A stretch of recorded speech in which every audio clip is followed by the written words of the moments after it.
Perfect. There we go. That'll work better. Well, good morning. Thank you all for being here. Again, I'm Kristi Noem, the Secretary of the Department of Homeland Security, and I've had the opportunity today to spend some time with some of your elected officials, some of those that are involved in election security here, and local leaders to discuss what we can do to make sure that we have integrity in our election systems going forward. I want to thank some of them that came today. Justin Heap is here. He's the recorder of Maricopa County. I want to thank him for sharing some wisdom with me on what we can do to partner together. Also, State Representative John Gillette of the 30th District is here too, and I want to thank him for all of the information that he shared with me. Jennifer Wright is the former Assistant Arizona Attorney General for the Elections Unit, and she's here as well and shared her wisdom and work over the years to make sure that when people go to vote in an election that they can trust that that vote counted and that they had the chance to cast their support behind the candidate that they wanted to. You know, at the end of the Constitutional Convention in 1787, Benjamin Franklin was asked out on the street by a woman what kind of a government that we would have. And he replied to her, "A republic, ma'am, if you can keep it." And that's what our job is. For 250 years, it's been our American duty to maintain our republic and to make sure that our elections are secure.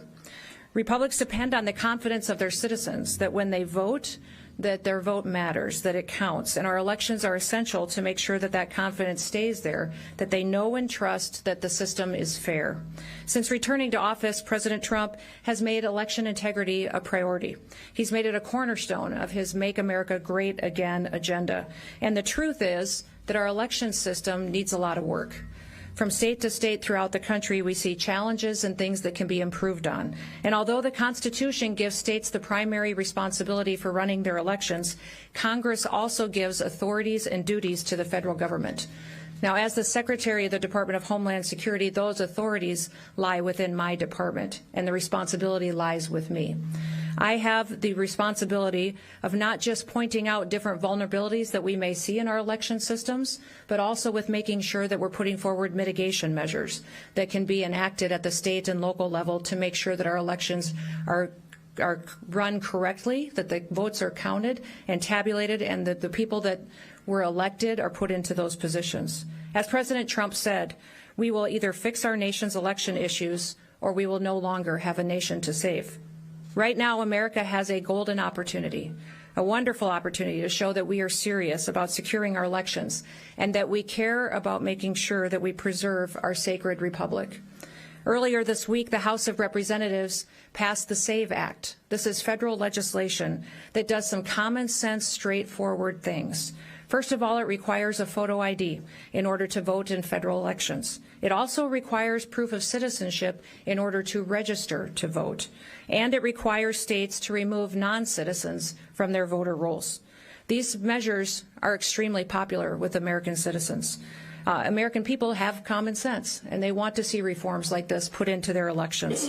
In fact, a Gallup poll was recently released that shows 84% of Americans support a photo ID when they go to vote, that 83% support proving your citizenship when you go to register to vote. A Pew Research poll showed that 95% of Republicans and 71% of Democrats agree with voter ID. There's a reason why more than 80% of Americans support these measures, and that's because they work and they're common sense and they build trust into the system. It's common sense that our elections should belong to the American people, that they should be the ones who get to vote, whose votes are counted, that they get one vote, not more, not less. It's common sense to make sure that foreign nationals don't vote in our elections, don't elect our leaders, and have a say in how our country runs. They don't and should not be allowed to be trampling on the voice of the American people, and will no longer allow American citizens to be disenfranchised, to have their voices suppressed by criminals, by hostile foreign actors, and by illegal aliens that shouldn't be here in this country. It's a fact that non-citizens have been voting in our elections. They've been registered and they have voted from state to state. For example, one of the most recent individuals that we've talked about is Ian Andre Roberts. He was an illegal alien from Guyana that was arrested by ICE while serving in Des Moines, Iowa as the school district superintendent. Perhaps you remember hearing about that arrest. Despite him being here illegally in this country, he was registered to vote in Maryland. He had a long rap sheet also of criminal charges. including narcotics possession, second and third degree possession of a weapon, and criminal possession of a forgery instrument. In Coldwater, Kansas, we had an illegal alien that was able to vote and was even elected as a mayor. He was charged by the Kansas Attorney General last fall for voting without being qualified and to election perjury charges thanks to assistance from the United States Citizenship and Immigration Services Agency. As it stands, current guidelines for the National Voter Registration Act effectively stop states from going forward and checking citizenship during registration. The Save America Act would fix this. It would make sure that we close those loopholes and that we ensure in American elections only Americans vote. Critics assert that the Save America Act will somehow hurt American voters. That's just absurd and absolutely not true. One of the claims that they have made in criticizing this bill is that they say that newly married women would be disenfranchised because they've had a name change. Well, there's many women out there, including myself, who've been married and changed our names when we re-registered to vote. And likewise, the idea that this bill would make it impossible for U.S. service members to vote if they're deployed overseas, well, that's completely false as well. For all of those procedures that are in place today continue to stay that way after this act is passed and signed into law. They also say that this act requires voters to have a U.S. passport to register. That's not true. There's multiple options that are given to provide proof of citizenship, including military ID, government ID, photo ID with a proof of birth and location. In fact, if an individual has no documentation, they have the option of appearing at an election office and providing an affidavit stating that they are a citizen of this country. Now, another ridiculous conspiracy theory that we've heard is that the federal government will remove people from state voter rolls. Well, that's just simply not true. That state and local election officials do the registration, and they maintain these lists going forward. We just help them do their job and make sure that they're doing it correctly. Each of the arguments that have been laid out to criticize this bill are baseless speculation from the radical left because they want illegal aliens to vote in our elections.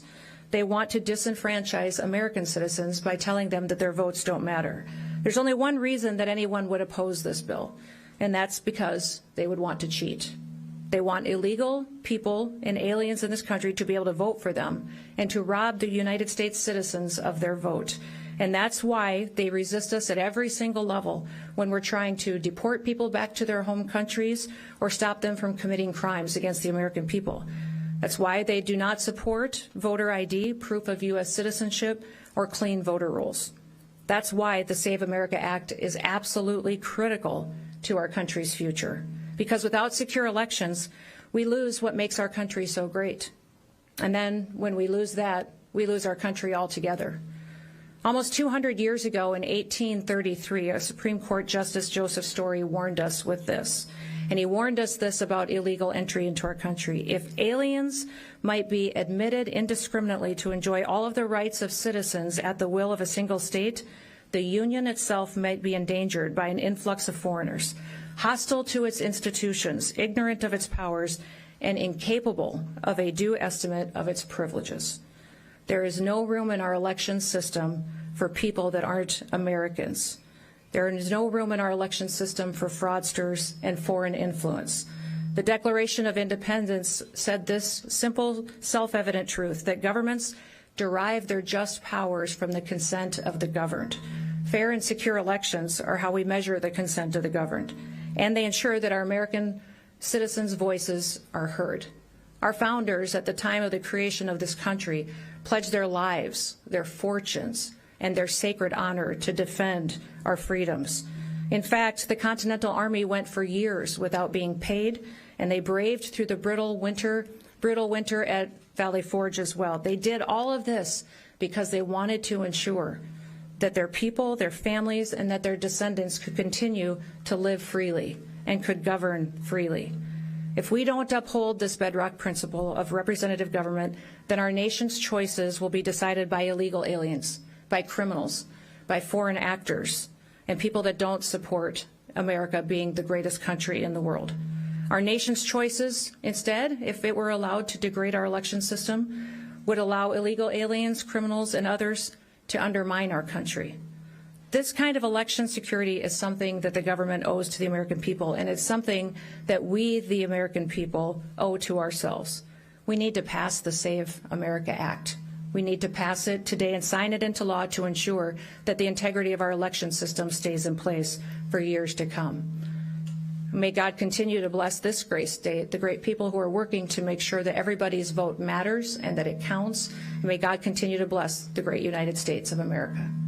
Thank you. With that, I will open it up to any questions that you may have. Yes. Arizona already requires proof for citizenship, and there have been repeated audits that have found that there is no widespread fraud happening in Arizona. Do you worry that emphasizing election security threats without evidence could undermine public confidence? And how do you ensure that messaging doesn't further any misinformation? We have a SAVE program that is available to the state of Arizona that the state of Arizona could ensure through their Secretary of State that every county has access to and allow them to go back in and verify those individuals that are on the voter rolls today to make sure they should be voting in the elections that come forward. That's what I would encourage the Secretary of State to do, and I'll be sending out mitigation measures that can help build promise back into that system to maintain the critical infrastructure that is our elections. Secretary Noem, in charge of the mass deportation campaigns, or is Homeland? I'm still in charge of the Department of Homeland Security. That includes all 23 different agencies under our umbrella, including ICE and CBP, but also FEMA, TSA, Secret Service, the Coast Guard, many, many more. Secretary Noem, why? Yes, over here. Secretary, Adrian just recently posted a video regarding the DOJ wanting more information on Arizonan voters. What are your thoughts on this? I think that would be a wonderful opportunity for him to be transparent and to ensure and promise the people of Arizona that they can trust their elections and that when they show up on Election Day, they'll get to vote without problems or hassles, that they'll be prepared to make sure that vote counts and that the correct results are announced. Secretary Noem, It's right here. I'll come to you next. You offered a couple of examples from Kansas, Maryland, and Iowa and such. Can you offer us any good examples of this kind of fraud in Arizona? Oh, I'm sure there's many of them, but we want to make sure that we talked about several of them this morning at our roundtable that we had. We talked about individuals that may be registered to vote in this state but truly live in another state. I understand that you have mobile homes and boats on lakes that individuals may have as their voter registration address, but not necessarily that is where they live. They live in another state, such as California or on the East Coast. Those kind of situations are things that your county officials should be bringing forward and be asking your Secretary of State for the opportunity to take off the voter rolls if they shouldn't be there. Secretary, Yeah, oh, right here. Sorry.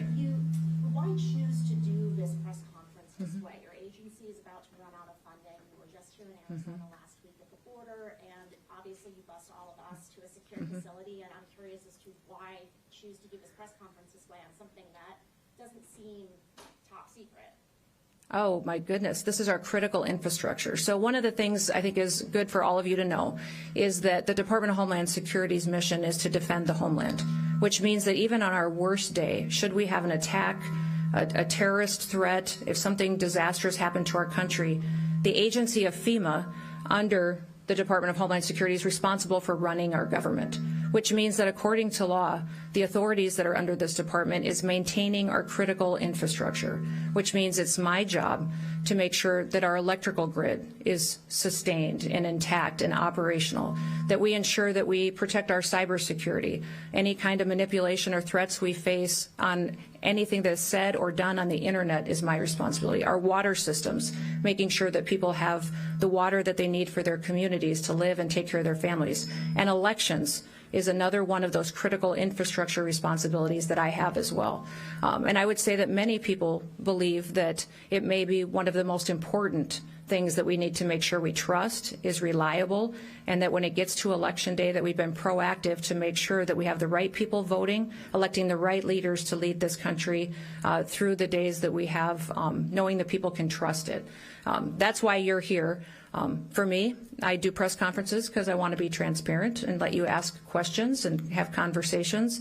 But I hope that you do recognize that in the past, your state has been an absolute disaster on elections, that your leaders have failed you dramatically by not having systems that work, by disenfranchising Americans who wanted to vote, that had to stand in lines for hours because machines failed or software failed. There's no state that could use more improvement than Arizona And you should be asking all of your leaders what they're doing to fix the system. What are they doing to make sure that individuals in this state can trust that their vote is going to be taken, that it's going to be counted, and that it's going to matter to make sure the right people are in charge? Yes. Right over here? Yes. In Arizona, we already require proof of citizenship to register to vote, but we also allow members of our tribal nations to use their enrollment documents to vote. Under the SAVE Act, they wouldn't be able to do that. The tribal IDs are recognized. Tribal IDs. But most tribes don't have tribal IDs, not with photos and places of birth. There's many different options that can be used. Now, remember, the SAVE Act only says that you need to prove your citizenship when you register to vote. It does not say that you have to prove your citizenship and able to go and vote. When you go vote on that day, you need to have a photo ID. And many times in Arizona here, you do have that requirement on your voter rolls. However, I understand that you need to go back and clean up your voter rolls. We have a program through the Department of Homeland Security that's called the SAVE program that your Secretary of State and your governor can use today to clean up voters on your rolls that shouldn't be there. Maybe people who've passed away, people that aren't citizens, people that don't live here. And that would make sure that in your next election, when people are casting their votes, they know they're voting for the right decisions and that those votes are counted and they're counted appropriately and someone else didn't get to weigh in on their leadership. Secretary Noem, Yes. Last one. Regarding the El Paso airspace closure, can you confirm that CBP actually hit a party balloon that it thought was a drone with a laser early this week as it was reported? And if that is true, why wasn't the action coordinated with the FAA? You know, this was a joint agency task force mission that was undertaken, and we're continuing to work on the communication through that, but recognize we're grateful for the partnership of the Department of War and the FAA as we go forward. And a follow-up. Thank you. Thank you, Chris. All right. Thanks, everybody.